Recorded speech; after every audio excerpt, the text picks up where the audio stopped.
Okay अगर हम बात करें नेक्स्ट क्वेश्चन की, तो क्वेश्चन कह रहा है बेटा, how many electrons should be liberated bye X2H4 so that the new compound in which X show oxidation state -2। यानी कि ये क्वेश्चन कह रहा है कि आपने X2H4 को किसी कंपाउंड में कन्वर्ट किया है बेटा, जिसमें X की ऑक्सीडेशन स्टेट जो है, जिसमें X की ऑक्सीडेशन स्टेट है वो -1/2 है। तो हमें यह बताना है कि इस रिएक्शन में टोटल कितने इलेक्ट्रॉन एक्सचेंज होंगे।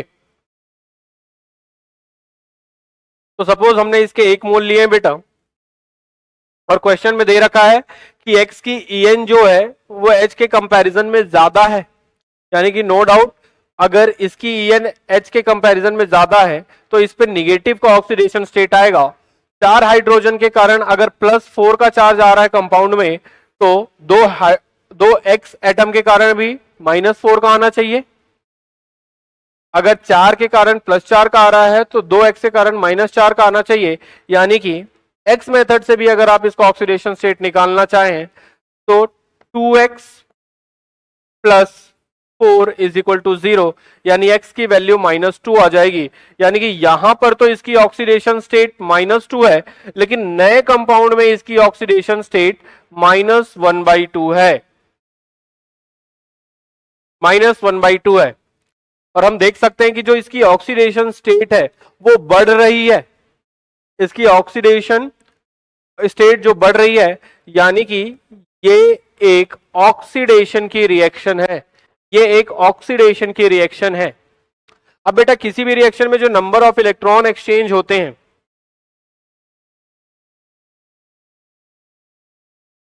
किसी भी रिएक्शन में जो नंबर ऑफ एक्सचेंज्ड इलेक्ट्रॉन्स होते हैं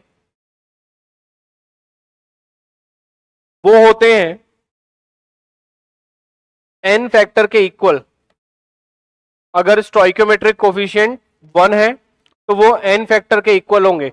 यानी कि सिंपली इस क्वेश्चन में आपको n फैक्टर की वैल्यू निकाल लेनी है, और X2H4 से अगर आप n फैक्टर कैलकुलेट करना चाहो तो ध्यान से देखो, ऑक्सीडेशन नंबर में जो चेंज आ रहा है वो तो आ रहा है -2 -1/2 करने पे -3/2 का, और ये जो चेंज आ रहा है, और ये जो चेंज आ रहा है बेटा, ये कितनी बार आ रहा है? 2 बार। यानी कि नेट जो चेंज आने वाला है, आप ध्यान से देखें, अगर हम n फैक्टर की कैलकुलेशन करें, अगर हम n फैक्टर की कैलकुलेशन करें तो चेंज इन ऑक्सीडेशन नंबर कितना आएगा? Final oxidation state -1/2, initial oxidation state -2। तो ये तो हो गया चेंज इन ऑक्सीडेशन नंबर। कितनी बार? तो 2 बार। और इसको आप जब सॉल्व करते हैं तो ये जो वैल्यू आ जाती है, ये आ जाती है 3/2, और बाहर 2 है, यानी कि 3 इलेक्ट्रॉन्स। यानी कि इस पूरी रिएक्शन में 3 इलेक्ट्रॉन एक्सचेंज हुए हैं। So the correct option will be option